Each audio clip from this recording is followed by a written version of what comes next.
হাতে মাখানো ডালের রেসিপিটা এত বেশি মজার হয়, একবার বানিয়ে খেলেই বুঝতে পারবেন কতটা মজার হয়। আসসালামু আলাইকুম, হ্যালো এভরিওয়ান। তার জন্য প্রথমে আমি কিছুটা মুসুর ডাল ভিজিয়ে রেখেছিলাম। ভেজানো ডাল একটা ননস্টিকের কড়াইয়ে দিয়ে তার মধ্যে কিছুটা পেঁয়াজ ও রসুন কুচি, পরিমাণ মতো লবণ, সামান্য একটু হলুদের গুঁড়া, মরিচের গুঁড়া, সামান্য একটু ধনিয়া গুঁড়া আর জিরা গুঁড়া দিয়ে তারপর কিছুটা সরিষার তেল দিয়ে ভালো করে মেখে নিব। ডাল মাখানোর মধ্যেই অনেক বেশি টেস্ট হয়। ডালগুলো ভালোভাবে মাখিয়ে নিতে হবে। বেশ কিছুক্ষণ ডালগুলো ভালো করে মাখিয়ে নিব।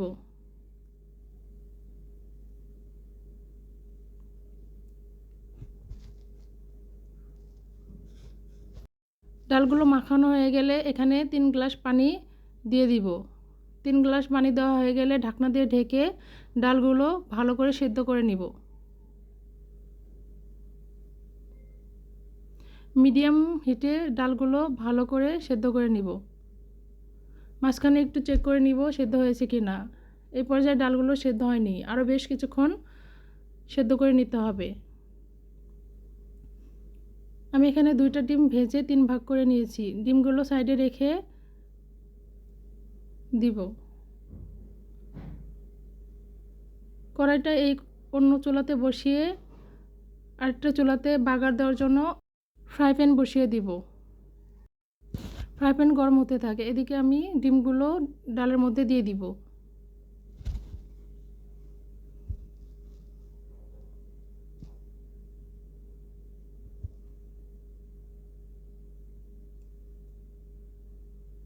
ফ্রাই প্যান গরম হয়ে গেলে তাতে কিছুটা পেঁয়াজ কুচি ও রসুন কুচি দিয়ে কিছুক্ষণ ভেজে নিব। একটু ভাজা হয়ে গেলে তাতে 2টা তেজপাতা ও সামান্য একটু জিরা দিয়ে দিব।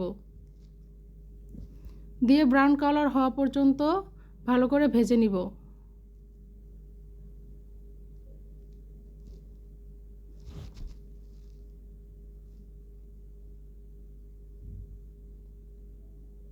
ব্রাউন কালার ভাজা হয়ে গেছে, ডালে বাগার দিয়ে দিব।